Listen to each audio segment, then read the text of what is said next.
Voici un projet alternatif que vous pouvez faire avec votre Paper Pumpkin Exploring in Color. J'ai pris ici une base de cartes qui est très vanille, 4,25 par 11. Je suis venue l'araignée à 5,5 et à 2,75 pour pouvoir venir faire une carte chevalet. Pour le devant de ma carte, je suis venue prendre la section de droite de cette base de cartes qui vient dans notre Paper Pumpkin.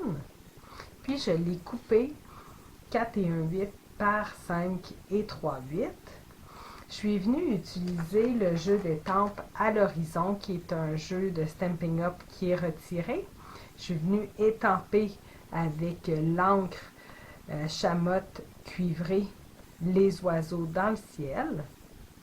J'ai également pris le vœu en toute amitié avec la même couleur. Je l'ai fait sur l'étiquette qu'il y avait dans notre Paper Pumpkin. Puis juste en arrière, j'ai mis l'autre étiquette.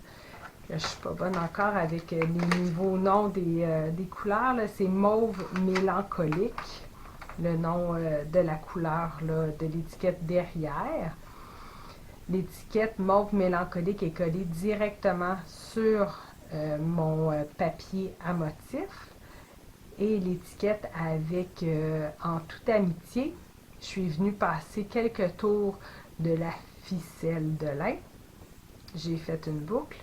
Puis par la suite, je suis venue la coller avec des Stampin' Dimensional.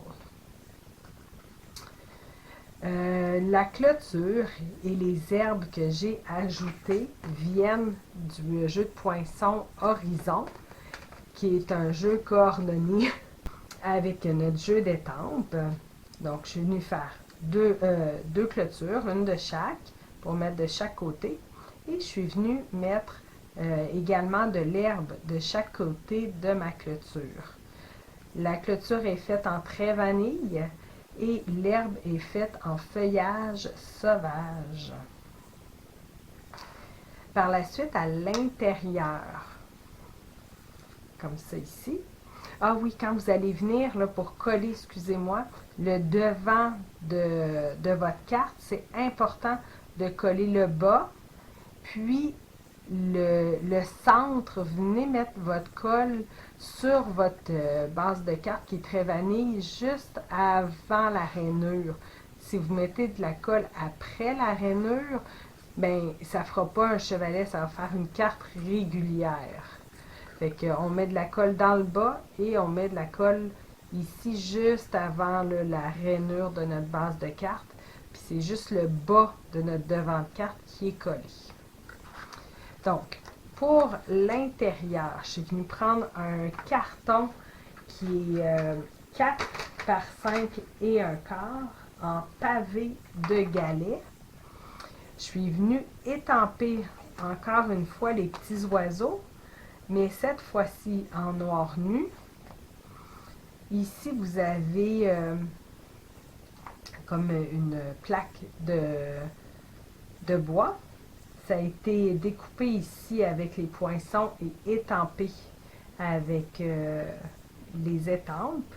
Je l'ai fait en chamotte cuivrée et le vœu a été fait en noir nu.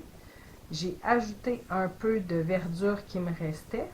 Et la bande bleue, c'est quand je suis venue couper ici le haut pour que ça soit 5,38 par 4,18. Il me restait une petite bande bleue. Donc, je l'ai utilisée et je suis venue la mettre ici dans le bas. Et quand on va venir pour coller notre plaque de bois, ce qui est important, c'est de venir la surélever avec les Stampin' Dimensional pour que ça puisse faire comme ça notre chevalet. Pour avoir une enveloppe coordonnée, au lieu de prendre les enveloppes qu'on avait dans notre ensemble, j'ai pris une enveloppe blanche qui est dans le gros catalogue de Stampin' Up. Je suis venue remettre de l'herbe en feuillage sauvage, les clôtures en trait vanille. J'ai utilisé, comme ça ici, ce poinçon-ci en chamotte cuivrée, qui est un peu en pente pour faire le chemin comme qu'on a ici.